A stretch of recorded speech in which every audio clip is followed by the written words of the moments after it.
കുറെ കാലമായിട്ട് വിചാരിക്കുന്ന കാര്യമാണ് നമ്മുടെ ഈ പട്ടിക്കുടി കാണുന്നില്ലേ, ഈ ഭാഗത്തൊരു ചെറിയൊരു ഷെഡ് ഉണ്ടാക്കിയിട്ട് വണ്ടി അങ്ങോട്ട് പാർക്ക് ചെയ്യണം. നമ്മുടെ വീടിന്റെ മുറ്റത്ത് തന്നെ ഇങ്ങനെ പാർക്ക് ചെയ്തിട്ട് എല്ലാ വണ്ടി ഇങ്ങനെ കിടക്കാണ്. പിന്നെ ഇപ്പൊ നമ്മുടെ പിക്കപ്പ് ഉണ്ട്, പിക്കപ്പ് ഇവിടെ റോഡ് സൈഡിൽ ഇങ്ങനെ ഇട്ടേക്കാണ്. അപ്പൊ അത് റോട്ടിൽ കൂടെ യാത്ര ചെയ്യുന്നവർക്കും പിന്നെ നമുക്ക് വെയിലത്ത് ഇങ്ങനെ ഇട്ടേക്കല്ല, അതുകൊണ്ടൊരു ബുദ്ധിമുട്ടാണ്. അപ്പൊ ഞാൻ കുറച്ച് മുള വെട്ടിക്കൊണ്ടുവന്നായിരുന്നു, കാണിച്ചു തരാം.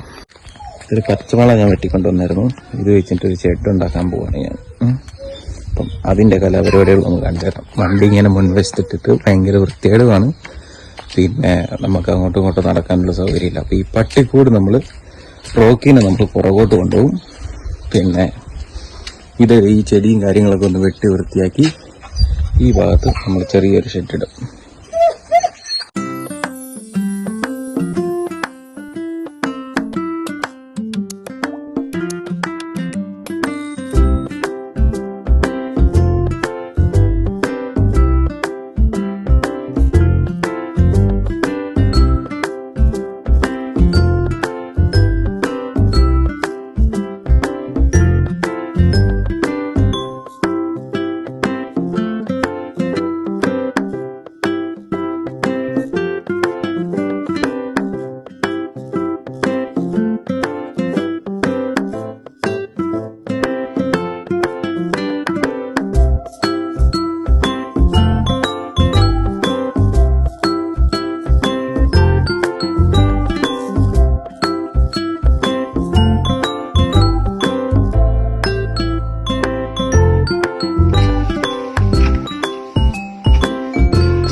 പ്ലാനിങ് അതുപോലെ ഒരു കാലം അപ്പുറത്തും താത്തണം. എന്നിട്ട് ഇതേപോലെ കെട്ടിയ പോലെ അവിടെയും കെട്ടി, എന്നിട്ട് ഇങ്ങനെ ഇതിന്റെ മുകളിൽ നിന്ന് അങ്ങോട്ടേക്ക്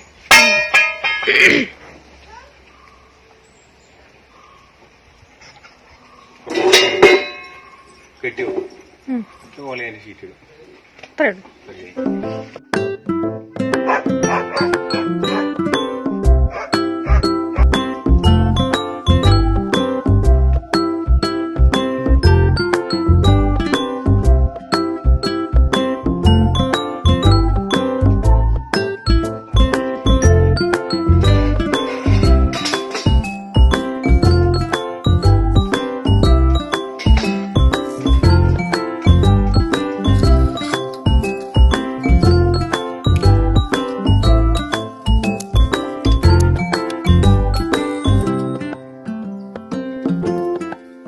ഷെഡിന്റെ പണി ഏകദേശം ഇത്രത്തോളമായി.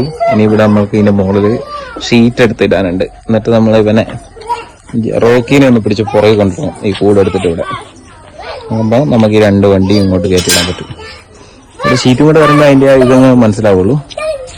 ഓക്കെ, ഈ കാണുന്ന ഈ ഇടയ്ക്ക് കൂടെ ഈ വള്ളി കെട്ടിയത് കണ്ടില്ലേ, ആ സ്ഥലത്ത് എനിക്ക് മുള വെക്കണം തന്നെയായിരുന്നു. പക്ഷെ മുള നേരെയുള്ള മുള ഇല്ലാത്തത് കൊണ്ട് നമുക്ക് വള്ളി കെട്ടി അതിന്റെ ഇടയ്ക്ക് നേരെയുള്ള ഒരെണ്ണം മാത്രം ഞാൻ കൊടുത്തു.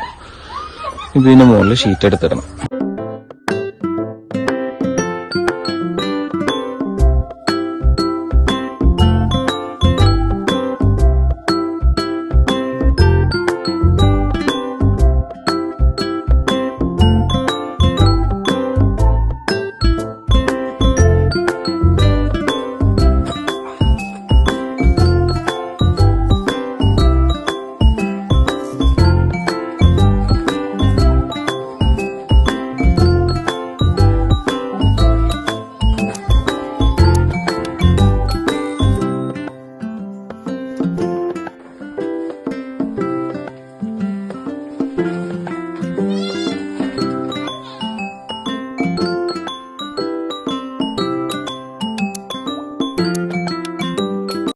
അങ്ങനെ ഈ കെട്ടോടുകൂടി ഉള്ള ഷീറ്റ് വെച്ചിട്ടുള്ള എന്റെ ഷെഡ് നിർമ്മാണം വളരെ ബഡ്ജറ്റ് ഫ്രണ്ട്ലി ആയിട്ട് ഞാൻ നിർത്തിയിരിക്കുന്നു.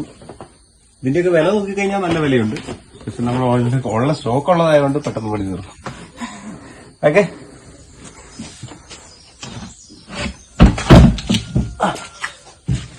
അപ്പൊ ഹലോ ഗൈസ്, അടുത്ത വീഡിയോയിൽ ഇങ്ങനത്തെ തട്ടുകൂട്ട് പരിപാടികളായിട്ട് ഞങ്ങൾ വീണ്ടും വരുന്നതായിരിക്കും. ബൈ. മഴ പെയ്ത വെള്ളത്തിന്റെ ഒഴുക്ക് ഇങ്ങനെ ആയിരിക്കും. ജെട്ടും കണ്ടെത്തി ആ ഈ മൂലയ്ക്ക് വരും. തങ്ങി വെക്കില്ലല്ലോ സമാധാനം. മറ്റേത് അപ്പുറത്തോട്ട് വീഴും എന്ന് പ്രതീക്ഷിക്കുന്നു.